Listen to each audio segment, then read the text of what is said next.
हाय दैया रे दैया, ये कैसी चाय बनाई है। चीनी की जगह नमक डाल दिया। इसे चीनी और नमक में फर्क नहीं पता चला। सुशीला और उसकी बहू मेघा मंगलपुर गांव में रहते थे और जहां सास बहू एक साथ हो वहां कुछ न कुछ ड्रामा होना ही है। अरे सुन रही हो बहू रानी, मुझे एक गिलास पानी ला कर दो, बहुत जोरों की प्यास लगी है, जल्दी लेकर आओ। मेघा को अपनी सास की आवाज सुनाई नहीं पड़ती है क्योंकि वो फोन पर बातें कर रही होती है। फोन में बातें करने के कारण वो अपनी बातों में ही खोई हुई थी। इस कारण से वो अपनी सास की आवाज सुन नहीं पाती है। कहाँ मर गई ये लड़की? इतनी देर से मैं पानी के लिए चिल्ला रही हूँ, अभी तक मुझे एक ग्लास पानी नहीं ला के दिया। जरा देखा जाए ये लड़की क्या कर रही है जो ये मेरी बातों को सुन नहीं रही है। हाँ माँ, मुझे आपकी आवाज़ सुनाई दे रही है। हाँ, बोलिए ना, मैं सुन रही हूँ। मेघा अपनी माँ से फोन पर बातें कर रही होती है, तभी उसकी सास वहाँ आ जाती है। अच्छा, तो ये फोन पर बातें कर रही है और मैं इतनी देर से गला फाड़कर चिल्ला रही हूँ, इसको कोई फर्क ही नहीं पड़ रहा है। अरे बस कर मेरी माँ, बस कर, जरा मेरी भी बात सुन लिया कर। इतनी देर से एक गिलास पानी के लिए मैं चिल्ला रही हूँ और यहाँ तो फोन में लगी है।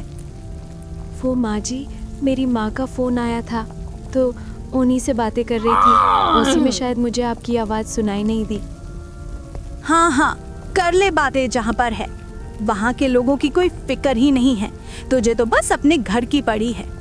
एक ग्लास पानी मांग रही हूँ तब से तुझे सुनाई नहीं दे रही है। चिल्लाते चिल्लाते मेरा गला फट गया लेकिन तुझे सुनाई नहीं दिया। पर फोन में हल्की सी भी आवाज तेरी माँ की तुझे बहुत जोरों की सुनाई पड़ रही है। वैसी बात नहीं है माँ जी, मैं अभी आपके लिए पानी लाती हूँ। तेरे सामने आकर बोलूंगी तब जाकर तू मुझे पानी देगी। नहीं चाहिए तेरा पानी, रख अपने पास, मैं खुद से लेकर पी लूंगी। मधु की सास उस पर बहुत ही ज्यादा गुस्सा हो जाती है और मधु को खरी खोटी सुनाने लगती है। मधु अपनी सास की बात सुनकर रोने लगती है और दूसरे कमरे में जाकर बैठ जाती है। तभी मधु के फोन में एक मैसेज आता है। मधु अपना फोन निकालकर देखने लगती है, तभी उसकी सास वहां आ जाती है। वो मधु को मोबाइल देखते हुए देख लेती है और बहुत ही ज्यादा गुस्सा करने लगती है। घुस जा फोन में। इतनी बातें अभी सुनी फोन को लेकर, फिर भी अपना आदत छोड़ नहीं रही है। फोन के बिना तेरा काम ही नहीं चल रहा है। नहीं माँ जी, मैं फोन नहीं देख रही, फोन में मैसेज आया था तो वही देख रही थी। हाँ ठीक है, चल जा मेरे लिए खाना लेकर आ, बहुत जोरों की भूख लगी है। मधु अपने सास के लिए खाना लेकर आती है। उसकी सास खाना खाने लगती है। खाने में नमक ही नहीं है, ये कैसा खाना बनाया है? सुबह तो चीनी की जगह नमक डाल दिया चाय में और अभी खाने में नमक ही नहीं है। तू कर क्या रही है? तू कोई काम ठीक से क्यों नहीं कर रही है? सिर्फ फोन चलाना आता है तुझको, अभी तक एक भी काम तूने सही ढंग से किया नहीं है। मधु की सास उस पर बहुत ही ज्यादा गुस्सा हो जाती है। मधु ने अपनी सास को बिना नमक वाला खाना दे दिया। अगले दिन सुबह मधु बाजार से सामान खरीद कर घर आती है। वो देखती है कि उसने सारा कुछ खरीद कर घर ले आई है, लेकिन वो आधी लाना भूल गई। तभी मधु की सास उसको आवाज देती है। माँ जी, आपने मुझे बुलाया? हाँ सुनो, मुझे एक गर्मा गर्म अदरक की चाय बनाकर लाकर दो तो, और ध्यान से इस बार चीनी की जगह नमक मत डाल देना। माँ जी, मैं अभी अदरक वाली चाय नहीं बना पाऊंगी। मैं बाजार से अदरक लाना भूल गई और घर में अदरक है भी नहीं। तू बाजार घूमने गई थी या सामान लाने जो तू अदरक लेना भूल गई? जब तुझे पता है कि मैं अदरक वाली चाय पीती हूँ और घर में अदरक नहीं है, तो तुझे याद से ले लेना चाहिए था ना। पर ये चीज तुझे याद नहीं रहेगा। तुझे तो बस अपने फोन में किससे बातें करना है उसकी फिक्र पड़ी है। मधु की सास उस पर बहुत ही ज्यादा गुस्सा करने लगती है और उसको खरी खोटी सुनाने लगती है। तभी सुशीला के घर के बाहर से गांव की दो औरतें गुजर रही थी। वो दोनों शोरगुल सुनकर रुक जाती हैं। चाय बनाने बोलती हूँ तो कभी नमक डाल देती है, तो कभी अदरक नहीं होती है, कभी खाने में नमक ही नहीं होती है, तो कभी बाजार से सामान लाना भूल जाती है। तू कर क्या रही है? दिमाग ठिकाने पर है कि सुशीला अपनी बहू पर कितना गुस्सा करती है। हाँ, तुमने सही कहा। सुशीला अपनी बहू को दिन भर खरी खोटी सुनाती रहती है। बेचारी सुशीला की बहू। अच्छा है कि हमारी सास ऐसी नहीं है। अगले दिन मधु बाजार सामान खरीदने के लिए जाती है। सुशीला के घर के बाहर जो दो औरतें बातें सुन रही थी, वही दो औरतें बाजार सामान खरीदने के लिए आई हुई थी। वो मधु को देखती हैं और आपस में बातें करने लगती हैं।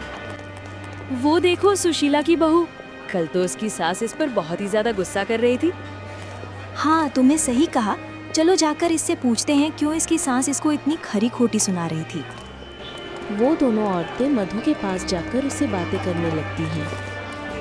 क्यों मधु, तुम्हारी सास तुम पर कल इतना गुस्सा क्यों कर रही थी? वो तुमको बहुत ही खरी खोटी सुना रही थी। तुमने ऐसा क्या कर दिया था जो तुम्हारी सास इतनी भड़क गई थी? तुमने क्या गलत कर दिया था? उनको अदरक वाली चाय पीनी थी और मैं कल बाजार से आधी खरीदना भूल गई थी और घर में भी आधी था नहीं, इसीलिए वो मुझ पर इतना भड़क गई थी। एक अदरक वाली चाय के लिए तुम्हारी सास ने तुम्हें इतना भला बुरा सुनाया? हम लोगों की सास ठीक है, अगर छोटी मोटी गलतियां हो भी जाती हैं तो हमारी सास कुछ नहीं बोलती है, पर तुम्हारी सास बाबा रे बाबा आग उगलती है। ठीक है, तो तुम सामान खरीदो, हम लोग चलते हैं। वो दोनों औरतें मधु से बात करके अपने घर के लिए निकल जाती है। मधु अपना सामान खरीदने के लिए चली जाती है। मधु बाजार से सामान खरीद के घर आ जाती है। वो बिस्तर पर बैठ के सोचने लगती है। उन औरतों ने मधु के सास के बारे में ऐसी ऐसी बातें बोली कि उससे मधु चिंता में पड़ जाती है और अचानक से उसकी तबीयत खराब हो जाती है। मधु की तबीयत खराब होने के कारण वो आराम कर रही होती है। तभी उसकी सास उसको आवाज देती है, पर मधु की तबीयत खराब होने के कारण मधु अपनी सास की आवाज को सुन नहीं पाती है। तभी मधु की सास मधु के पास आती है। अच्छा, तो ये यहाँ आराम फरमा रही है और मैं इतनी देर से चिल्ला रही हूँ और ये आराम से सोई हुई है। इसके कानों तक आवाज कैसे पहुँचेगी? ये तो यहाँ मजे से सोई हुई है। मधु की सास उसको आवाज देती है, लेकिन वो उठती नहीं है। वो 2-3 बार कोशिश करती है, लेकिन मधु जरा सी भी हिलती नहीं है। इसके सामने खड़ी होकर मैं इसको इतनी बुला रही हूँ, लेकिन ये जरा सा भी हिल नहीं रही है। इसे हो क्या गया है? मधु की सास मधु के पास जाती है तो गलती से मधु का हाथ उसकी सास के हाथ से सट जाती है। अरे, इसका हाथ तो गर्म है, कहीं इसकी तबीयत तो खराब नहीं है? मधु की सास उसको छूकर देखती है। उसका शरीर पूरा गर्म था। मधु की सास समझ जाती है कि उसकी तबीयत खराब है। उसको बहुत जोरों की बुखार लगी है। इसको तो बुखार हो गई है, शरीर पूरा आग की तरह तप रहा है। जल्दी से डॉक्टर को बुलाकर लाना होगा और इसे दिखाना होगा। मधु की सास तुरंत ही डॉक्टर को बुलाकर घर ले आती है। डॉक्टर मधु को देख के उसकी सास को मधु के बारे में बताता हूँ। इनको बहुत जोर की बुखार लगी है, तो इनको अभी आराम करने दीजिए कुछ दिन। बाकी मैंने दवाइयाँ लिख दी हैं, आप उनको ले आइएगा और इनको समय पर खिलाइएगा। ये कुछ दिन में ठीक हो जाएंगे, तब तक इनको आराम करने दीजिए। मधु की सास मधु की सेवा करने लगती है। मधु को समय पर दवाई देती, समय पर खाना देती और उसको आराम करने को बोलती। ऐसे करते करते कुछ दिन बीत जाते हैं। मधु की तबीयत ठीक हो जाती है और मधु काम करने लायक हो जाती है। मधु की सास ने उसकी तबीयत खराब होने पर उसका बहुत ही ज़्यादा ख्याल रखा और बहुत ही ज़्यादा उसके खाने पीने और दवाइयों का ध्यान दिया। अब जबकि मधु ठीक हो गई थी तो घर के सारे काम कर रही थी, तभी उसकी सास उसको आवाज देती है। फिर से चीनी की जगह नमक डाल दिया चाय में। तुम अपना आदत छोड़ोगी नहीं। इनकी नौटंकी ऐसे ही चलती रहेगी। जब मधु बीमार थी तो उसकी सास उसका बहुत ही ख्याल रख रही थी। अब जब मधु ठीक हो गई थी तो उसकी सास उस पर गुस्सा कर रही थी। इस कहानी से एक चीज साफ नजर आ रहा है कि जो हमसे जितना ज्यादा गुस्सा करता है वो उतना ही हमसे प्यार करता है और हमारा ख्याल रखता है। आपको इस कहानी से क्या समझ में आया, कमेंट में जरूर बताइएगा।